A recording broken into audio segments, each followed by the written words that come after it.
जय हिंद मेरे प्यारे साथियों। आज हम बात करने वाले हैं साइंस के मोस्ट इम्पॉर्टेंट क्वेश्चन के बारे में। यूपी बोर्ड यूपी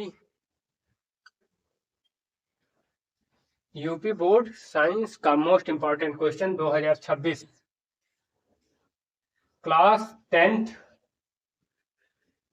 एक महीना 1.5 महीना और बचा है। इतना आप पढ़ लेते हैं तो 70 में 70 लाना कोई बहुत बड़ी बात नहीं होती है।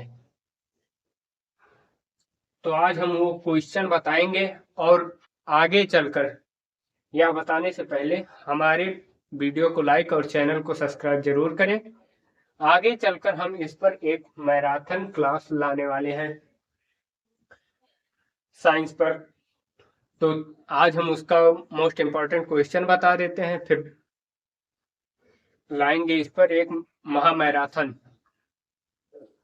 तो चलिए मोस्ट इम्पॉर्टेंट क्वेश्चन के बारे में शुरू करते हैं। तो चलिए चैप्टर वाइज शुरू करते हैं। पहला चैप्टर जो है रासायनिक अपक्रिया और समीकरण। रासायनिक अपक्रिया और समीकरण, इसमें जो इम्पोर्टेंट है, यह चैप्टर बहुत इम्पोर्टेंट है क्योंकि इससे हमेशा हर साल एक ना एक क्वेश्चन बनता है।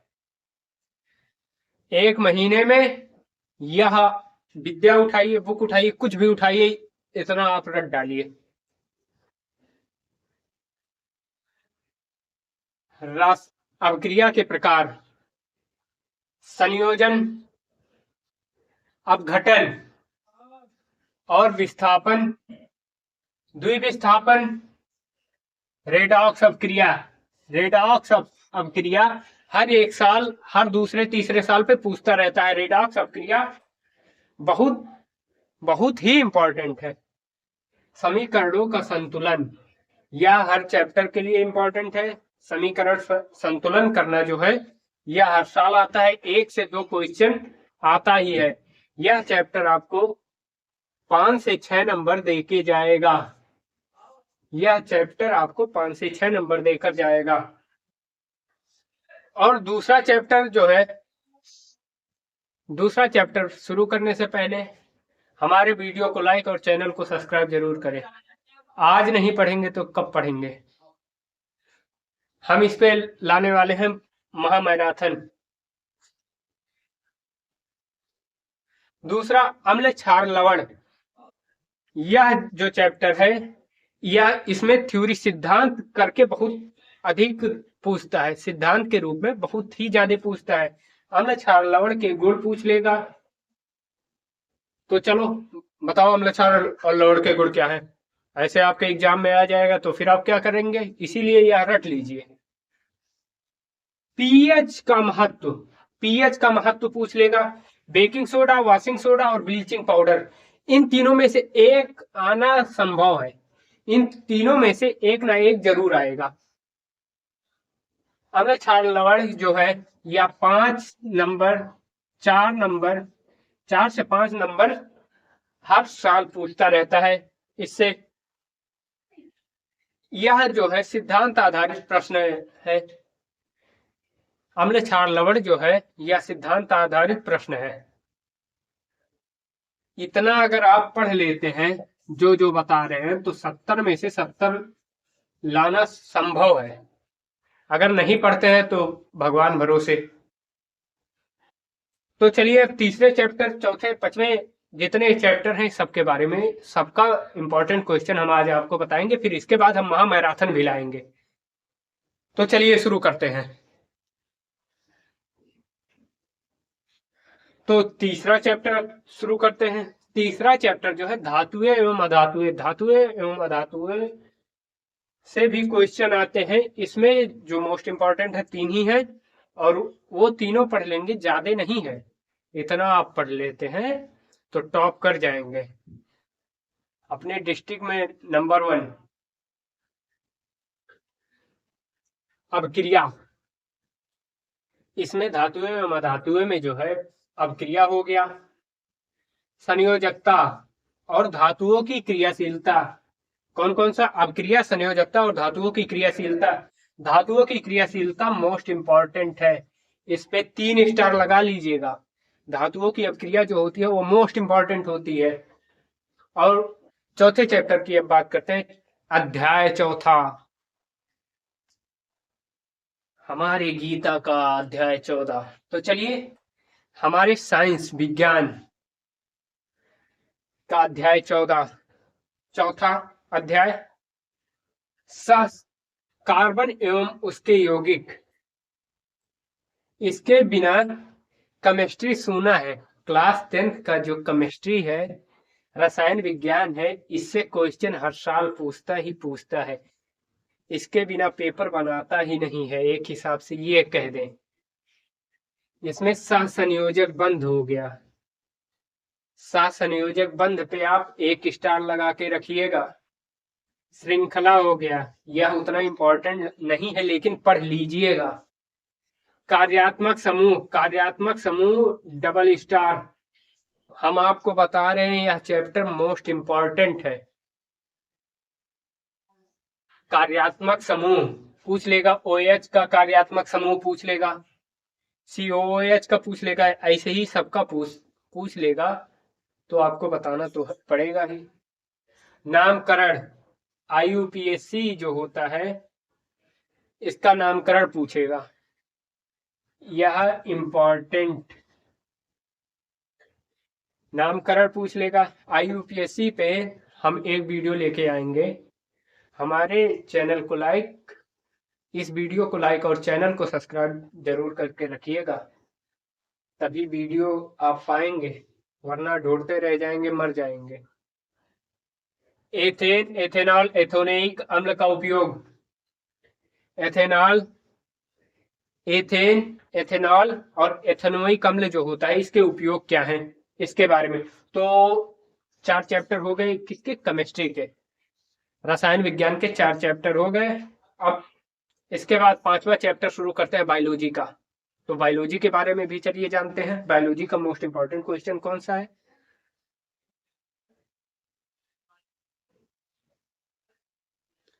तो अब चलिए बायोलॉजी का मोस्ट इंपॉर्टेंट क्वेश्चन जानते हैं। बायोलॉजी का मोस्ट इंपॉर्टेंट क्वेश्चन जो है उसके बारे में अब चलिए जानते हैं। 2026 कमबैक करना है।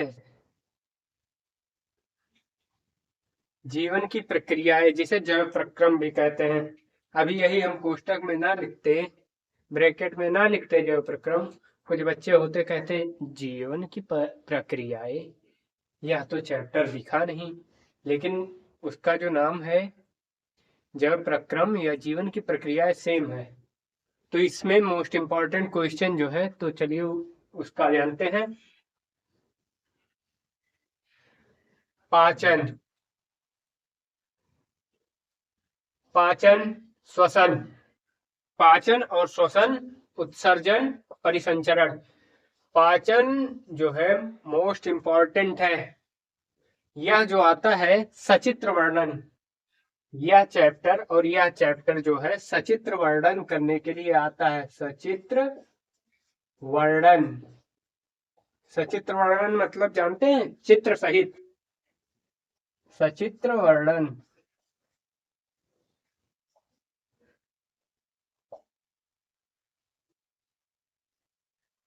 यह दोनों चैप्टर जो है सचित्र वर्णन करने के लिए आते हैं। उत्सर्जन, पाचन, श्वसन, उत्सर्जन, परिसंचरण, यह जो प्रक्रम में मोस्ट इंपॉर्टेंट है। और 6वां चैप्टर नियंत्रण एवं संवयन, इसमें जो है पौधों के हार्मोन्स, यह चैप्टर पूरा, यह चैप्टर इंपॉर्टेंट है। थोड़ा टिपिकल है, लेकिन यहां से 6 से 7 नंबर का क्वेश्चन आता है और यहां से 5 नंबर का क्वेश्चन, और यहां से भी 7 नंबर का क्वेश्चन आता है। नियंत्रण एवं समय, पौधों के हार्मोन्स आपसे पूछ लेगा, पौधों के हार्मोन्स, कोई भी हार्मोन्स हो गया उसके बारे में पूछ लिया। मानव तंत्रिका तंत्र, मानव तंत्रिका तंत्र में जो हार्मोन्स पाया जाता है वह कौन सा हार्मोन होता है। मानव के मस्तिष्क में जो कान के पास पाया जाता है हार्मोन्स, वह कौन सा हार्मोन्स है, आप कमेंट में बताएंगे। मानव के हार्मोन्स के बारे में पूछ लेगा। मानव तंत्रिका तंत्र के बारे में पूछ लेगा, या पूरा चैप्टर हम आपको पढ़ाएंगे, लेकिन आपको कमेंट में लिखना होगा नियंत्रण एवं समय, या फिर कमेंट में आप लिखिए हार्मोन। यह चैप्टर हम आपको पूरा पढ़ाएंगे एकदम फ्री। आप पेड कोर्स ले लें, कुछ भी कर लें, लेकिन उससे बेहतर हम पढ़ाएंगे। अब जीव जनन कैसे करते हैं, इसमें पेड़ पौधे भी आएंगे, मानव भी आएंगे, जीव जंतु भी आएंगे, सब आएंगे। यह जो चैप्टर होता है, यह पूछा जाता है हमें, हम लोगों से, किस सचित्र वर्णन करके। इसमें अलैंगिक जनन हो गया और लैंगिक जनन। अलैंगिक जनन और लैंगिक जनन के बारे में हमने पढ़ा रखा है, हमारे यूट्यूब चैनल पे आप जाएंगे, वहां पे आपको मिलेगा अलैंगिक और लैंगिक जनन क्या होता है। एकदम बेहतरीन, ज्यादा लंबा वीडियो नहीं है, लेकिन एकदम बेहतरीन सटीक आपको मिलेगा। अलैंगिक एवं लैंगिक जनन, मानव प्रजनन तंत्र, जनन कोशिकाएं। अलैंगिक एवं लैंगिक जनन के अंतर के बारे में पूछ लिया आपसे, 3 नंबर का, 4 नंबर का, 5 नंबर का पूछ लिया, आपका यही बन गया नंबर। 10 मिनट का वीडियो आपने देख लिया, अब 6 नंबर ऐसे ही पा गए। मानव प्रजनन तंत्र, जनन कोशिकाएं, इसके बारे में भी आपको हम पढ़ा देंगे। बस आप हमारे चैनल को ज्वाइन कर लीजिए, सब्सक्राइब करिए। तो चलिए अब आगे के चैप्टर के बारे में जानते हैं। टोटल 13 चैप्टर हैं, 13 के बारे में अच्छे से बताएंगे। चैप्टर 8वां, अध्याय 8, क्लास 10th साइंस, अध्याय 8। तो अध्याय 8 के बारे में चलिए जानते हैं, अध्याय 8 क्या है, अध्याय 8 में क्या इंपॉर्टेंट है। आपसे पूछेगा मेंडलीफ के नियम बताइए, मेंडलीफ का प्रयोग बताइए, या फिर पूछ लेगा ग्रेगर जॉन मेंडल का प्रयोग क्या है। मेंडलीफ बोले या ग्रेगर जॉन मेंडल बोले, दोनों का प्रयोग सेम ही है, क्योंकि दोनों वैज्ञानिक सेम ही है। तो इसमें हमसे क्या पूछता है, जीन, जीन क्या होता है, जीन बताइए क्या होता है। फिर उसका लक्षण पूछ लेगा। मटर के पौधे में क्या ऐसा मेंडलीफ ने क्या क्या क्या उसमें अलग देखा, ये सब पूछ लेगा। गोल झुर्रीदार ये सब पूछ लिया, तो आपको बताना ही पड़ेगा ना, आप बताएंगे तभी एग्जामिनर नंबर देगा। ग्रेगर जॉन मेंडल का प्रयोग, ग्रेगर जॉन मेंडल का प्रयोग क्या था, इसने कब किया, कहाँ के वैज्ञानिक थे, ये सब पूछ लिया, आपको बताना ही पड़ेगा। इसमें 2-3 इंपॉर्टेंट है, वो पढ़ लीजिए, आपका नंबर 7 नंबर 5 नंबर तो आपका फाइनल ही हो जाएगा, अगर आप इतना पढ़ लेते हैं। अब नए चैप्टर फिजिक्स में हम घुसते हैं, भौतिक विज्ञान में, बायोलॉजी के बारे में हमने जान लिया। इस सब पे हम वीडियो बनाएंगे।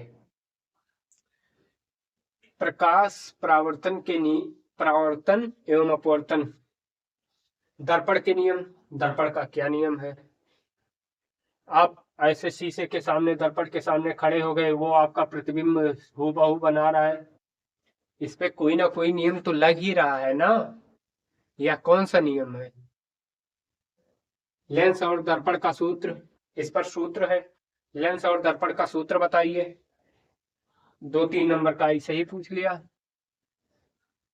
केवल सूत्र बताने पर आपको 2 से 3 नंबर मिल जाएगा, याद कर लीजिए, रट लीजिए। फोकस दूरी, प्रतिबिंब के प्रकार, यह अगर आपसे पूछा तो थ्योरेटिकल ज्यादा है। फोकस दूरी, प्रतिबिंब के प्रकार, कितने प्रकार के होते हैं प्रतिबिंब, कैसे क्या बनता है, इसके बारे में पूछ लिया, आपका आ गया 3 से 4 नंबर।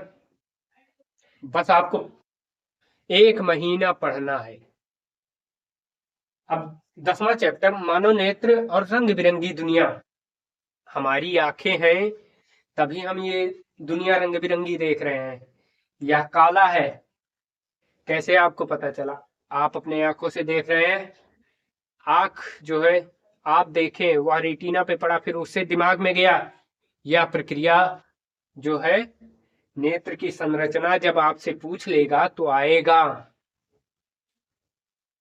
नेत्र की संरचना जब पूछ लिया तो 5 नंबर दे दिया, आपने कर लिया 5 नंबर ले लिया, आपने नहीं किया 5 नंबर छोड़ दिया।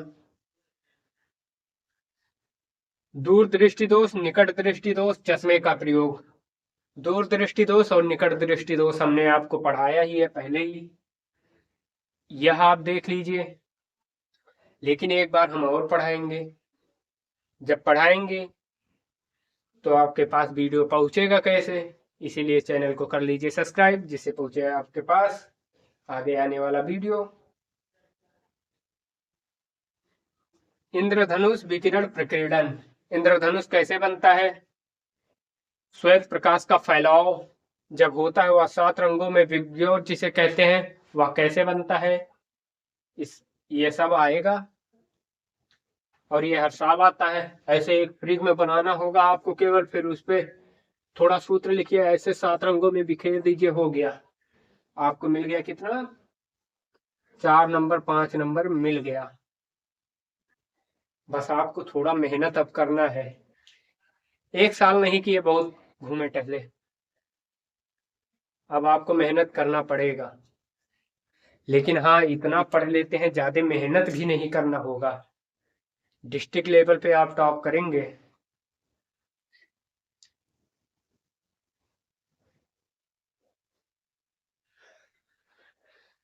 विद्युत, विद्युत का जो है इसमें हमसे पूछ लेगा ओम का नियम, प्रतिरोध, श्रेणी एवं समांतर, इससे हर साल एक क्वेश्चन आता ही है। कभी पूछ लेगा समांतर श्रेणी क्या होता है, कभी पूछ लेगा ओम का नियम क्या होता है। यहां से 4 से 6 नंबर का क्वेश्चन आता है। ओम का नियम, प्रतिरोध, श्रेणी एवं समांतर श्रेणी। 12वां चैप्टर जो है, 11वां चैप्टर विद्युत जो है, इससे ओम का नियम, प्रतिरोध, श्रेणी एवं समांतर श्रेणी, इससे पूछ लेता है। और 12वां चैप्टर विद्युत का चुंबकीय प्रभाव, विद्युत का चुंबकीय प्रभाव, विद्युत में कौन सा चुंबकीय प्रभाव लगता है, इसके बारे में पूछ लेगा, चुंबकीय प्रभाव के बारे में पूछ लेगा। पंखा नाचता है उसमें चुंबकीय प्रभाव लगता है या नहीं, इस ऐसे पूछ लेगा आपसे, इससे क्वेश्चन आता ही है। फ्लेमिंग का बाएं हाथ का नियम जो है, इसके बारे में पूछ लेगा, यह आता ही आता है। इसे 3 स्टार बना के विद्या जो है, कोई अवतार विद्या कुछ भी, इससे वैसे पढ़ना नहीं चाहिए, बुक से पढ़ना चाहिए। अगर आपके पास है बुक में, इस पर 3 स्टार लगा लीजिए। फ्लेमिंग का बाएं हाथ का नियम जो है यह आता है। लास्ट चैप्टर 13वां, साइंस का लास्ट चैप्टर 13वां, खाद्य श्रृंखला और खाद्य जाल। खाद्य जाल कैसे कार्य करता है, कौन किसको खाता है, किसे कौन खाता है, इसके बारे में आपसे पूछेगा। खाद्य श्रृंखला और खाद्य जाल। और अपशिष्ट पदार्थ, जो इतना हम कूड़ा कचरा फैला के रखे हैं, अपशिष्ट पदार्थ ही तो है, इसका निस्तारण किस प्रकार किया जाए, इसके बारे में हमसे पूछ लेगा। तो यह साइंस का मोस्ट इंपॉर्टेंट टॉपिक था। हमारे चैनल को सब्सक्राइब और वीडियो को लाइक जरूर करें। धन्यवाद। इस पर हम महामैराथन लाने वाले हैं।